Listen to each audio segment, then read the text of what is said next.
ഉന്നയിച്ച പ്രശ്നങ്ങൾക്ക് പരിഹാരം ഉണ്ടായിട്ടില്ല. സംസാരിച്ചു ഞങ്ങൾ മുഖ്യമന്ത്രിയായിട്ട്, പക്ഷേ വിഷയങ്ങളുടെ പരിഹാരം ഉണ്ടായിട്ടില്ല.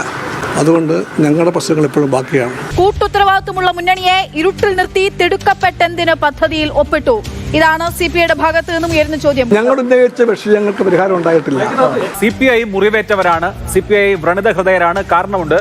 ഈ വിഷയം ഒരു ഉഭയകക്ഷി ചർച്ചയോ മന്ത്രിസഭയിലെ ചർച്ചയോ മുന്നണിയിലെ ചർച്ചയോ കൂടാതെ ആരെയും അറിയിക്കാതെ, ബിനോയ് വിശ്വത്തിന്റെ ഭാഷയിൽ പറഞ്ഞാൽ ഇരുട്ടിൽ നിർത്തിക്കൊണ്ട് PM ശ്രീ പദ്ധതിയിൽ ഒപ്പിടുക എന്നുള്ളത് CPIക്ക് ഉണ്ടാക്കിയിരിക്കുന്നത് കടുത്ത ആഘാതമാണ്. അപ്പോൾ പൊതുസമൂഹത്തെയും അണികളെയും തൃപ്തിപ്പെടുത്തണം എങ്കിൽ വളരെ ശക്തമായ നിലപാട് സ്വീകരിച്ചേ പറ്റൂ. അത് CPIയെ സംബന്ധിച്ച് അവരുടെ അസ്തിത്വത്തിന്റെ തന്നെ, അവരുടെ നിലനിൽപ്പിന്റെ തന്നെ പ്രശ്നമാണ്. അതുകൊണ്ടാണ് സമവായ നീക്കങ്ങൾക്ക് CPI വഴങ്ങാത്തത്. ഇപ്പോൾ പ്രശ്ന പരിഹാരം എന്നുള്ള നിലയിൽ ആലോചിക്കുന്നത് ഒന്ന്, PM ശ്രീ പദ്ധതിയിൽ നിന്ന് പിന്നോട്ട് പോവുക എന്നുള്ളതാണ് CPIയുടെ ആവശ്യമെങ്കിലും അത് അസാധ്യമാണ്. പിന്നെ ചെയ്യാൻ കഴിയുന്ന കാര്യം ഈ പദ്ധതിയുടെ ഇംപ്ലിമെന്റേഷൻ വൈകിപ്പിക്കുക എന്നുള്ളതാണ്. അതായത് PM ശ്രീ പദ്ധതിയിൽ വികസിപ്പിക്കേണ്ട സ്കൂളുകളുടെ ഒരു ബ്ലോക്കിൽ നിന്ന് 2 സ്കൂളുകളാണ്, ഈ സ്കൂളുകളുടെ ലിസ്റ്റ് കൈമാറുന്നത് വൈകിപ്പിക്കുക തുടങ്ങിയ കാര്യങ്ങൾ ഇംപ്ലിമെന്റേഷൻ ലെവലിൽ മെല്ലെപ്പോക്ക് നടത്തുക എന്നുള്ളതാണ് പിന്നെ ചെയ്യാൻ കഴിയുന്ന കാര്യം.